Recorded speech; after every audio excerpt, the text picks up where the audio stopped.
Bueno, sé que dos vídeos en un mismo día puede resultar un poco excesivo, ¿no? Pero hoy coincide que es el Festival de Eurovisión, ¿no? Y no he podido resistir la tentación de, bueno, de contar alguna cosina que pasó en el año 64 y en el año 68 con el Festival de Eurovisión, ¿no? Podréis decirme que no tiene que ver nada con las luchas obreras, pero bueno, sí tiene que ver un poco con la dictadura, ¿no? Y con la represión que hubo. Bueno, como siempre os dejo con el vídeo, suscribiros y todas esas cosas que digo siempre y espero que os guste.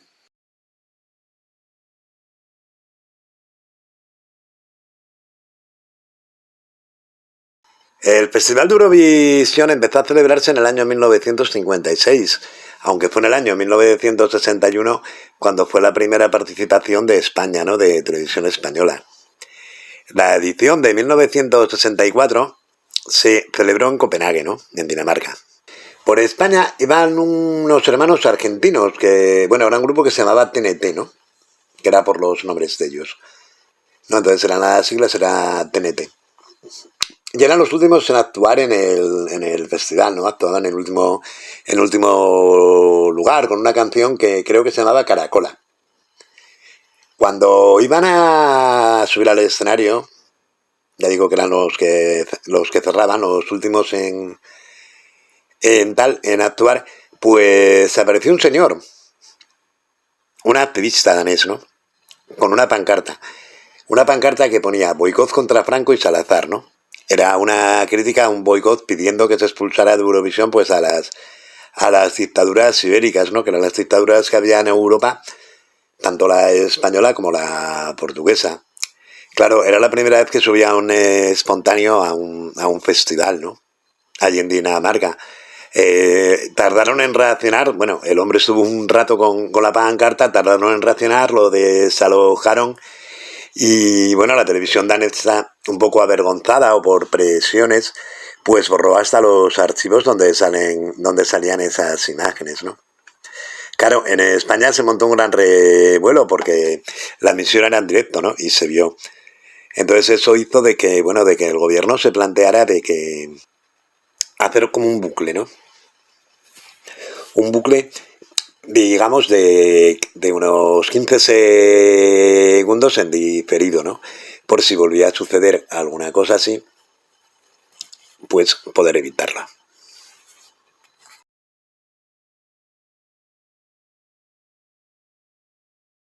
Cuatro años más tarde, más concretamente en 1968, el festival se celebra en Londres, en Inglaterra, ¿no? Que habían sido los ganadores del anterior festival del 67. Como todos sabéis, pues bueno, el festival se celebra, según va ganando un país, pues es el encargado de organizarlo al año siguiente. Había entrado ya en el año 64 de director de televisión española Juan José Rosón, que bueno, los que tenemos cierta edad nos acordaremos de él porque en los años 80, cuando el célebre y triste caso Almería, etcétera, era ministro del Interior con Adolfo Suárez, ¿no? Este hombre procedía de la Falange y en 1964 lo habían puesto de director general de televisión española, ¿no? Formaba un triunvirato, digamos, en televisión española con Artur Kass, un realizador austriaco, y con Narciso Báñez Serrador, ¿no? Entonces querían un poco modernizar la tele, de abrirse un poco al exterior, ¿no? Lo que llevaba intentando hacer el franquismo, como ya vimos en el vídeo de Eisenhower, o sea, ir haciendo una especie de apertura, pero bueno, claro, apertura controlada por el régimen, ¿no? Para esta edición del festival, las discográficas mandaban cintas, digamos, mandaban discos, mandaban cintas a Televisión Española para que Televisión Española seleccionara, ¿no? Televisión Española en este año pues seleccionó lo que había mandado Zafiro, ¿no? La discográfica Zafiro. La discográfica Zafiro había mandado tres canciones, ¿no? Una era El titiritero de Joan Manuel Serrat, otra Nos falta fe de Juanín Junior y otro El la la la del dúo dinámico, ¿no? Al final, después de varias reuniones, pues bueno, lo que se decidió fue que la canción fuera el la la la del dúo dinámico, pero que la cantara Joan Manuel Serrat, ¿no? No había problemas porque tanto el dúo dinámico como Serrat los llevaba la misma discográfica, Zafiro, y entonces no había ningún problema entre ellos para esto, ¿no? Claro, el problema surgió con Serrat, ¿no? Serrat venía de la nueva canción catalana, ¿no? Que se caracterizaba por dos cosas, ¿no? Por su lucha antifranquista y por cantar en catalán, ¿no? Claro, para las cantantes de la nueva trova, para la inmensa mayor parte del pueblo catalán, incluso para la familia de Serrat y sus amistades, pues claro que Serrat cantara en castellano y encima representando a la dictadura en un festival, pues estaba muy mal visto, ¿no? Entonces Serrat tuvo mogollón de presiones para que no fuera. ¿Qué hizo Serrat? Serrat dijo que iba a cantar la canción en catalán, ¿no? Claro, el régimen entró en cólera y dijo que no, bueno, lo pusieron a parir como todos somos. Entonces se dedicaron a buscar a otra persona, ¿no? Lo intentaron con Marisol y lo intentaron con más gente, ¿no? Al final se decidieron por Maciel, que Maciel estaba en México de aquella y, bueno, era un poco de canción protesta de aquella, ¿no? Cantaba canciones de Aute, de la de Rosas en el Mar, el Aleluya de Aute. Y daba una imagen moderna del régimen, ¿no? Porque era canción protesta, pero bueno, un poco, digamos, consentida por el régimen, ¿no? Entonces daba una imagen buena del régimen.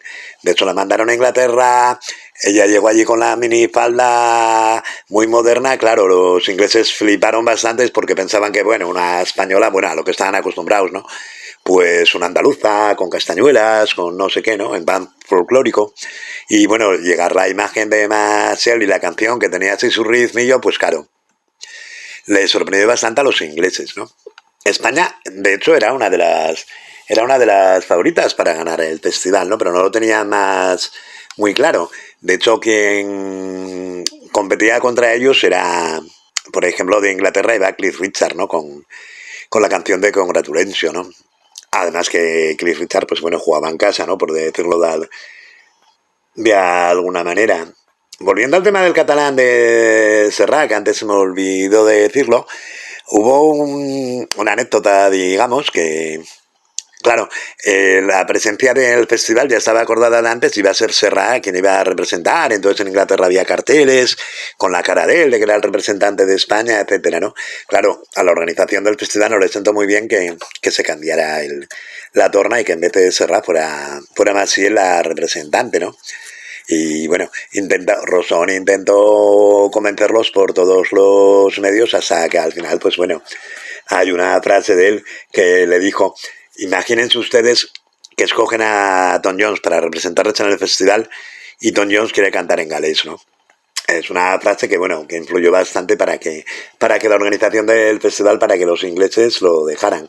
Claro, España estaba obligada a ganar, aparte de ser un poco favorita después de toda la polémica que había habido con lo del catalán, tanto a nivel exterior como a nivel interior, pues bueno, España necesitaba ganar como fuera, ¿no? Entonces empezaron a mover cosas, ¿no? Por ejemplo, empezaron a moverse lo que fue Zafiro, la discográfica, pues empezó a moverse pues, por Francia, por Italia y por toda Europa, ¿no? Para intentar promocionar un poco a Maciel y intentar influir un poco en los jurados. Había dos países que para las votaciones que para ellos eran fundamentales, ya se sabía la lista de cómo iban a votar y los últimos en votar eran Alemania y Yugoslavia, ¿no? Y eran los jurados que ellos creían que, bueno, que podían influir totalmente en el resultado si España, siendo España una favorita como era, ¿no? Entonces empezaron a mover, ¿no? A Alemania viajó el realizador este austríaco que os comentaba, que estaba en el triunvirato con Rosón y con Ibáñez Serrador, Cap, ¿no? Y bueno, desconocemos muy bien las cuestiones que hizo en Alemania, ¿no? A Yugoslavia, a Belgrado, fue Juan José Rosón en persona, ¿no? Y cuentan de que marchó de aquí con un maletín que no se registró en la aduana, ¿no? No pasó por la aduana. Él se marchó con un maletín a Belgrado. Cuando volvió de Belgrado, el maletín estaba vacío. Cuando llegó el festival, pues iba ganando, cuando quedaban dos países por votar, eran Alemania y Yugoslavia, como os estoy diciendo, que eran los últimos, ¿no? Iba ganando Cliff Richard la votación por 5 votos sobre Maciel, ¿no? Iba primero Cliff Richard con el Congratulations y tenía, pues bueno, una serie de puntos Y Maciel, o sea, tenía 28 puntos en concreto, y Maciel tenía 23 puntos, ¿no? Quedando por votar Alemania y Yugoslavia. Alemania dio 6 puntos a España y no dio ninguno a Inglaterra. Yugoslavia no votó, no dio ni un solo voto ni a Inglaterra ni a España. Por lo que la ganadora del festival fue Maciel.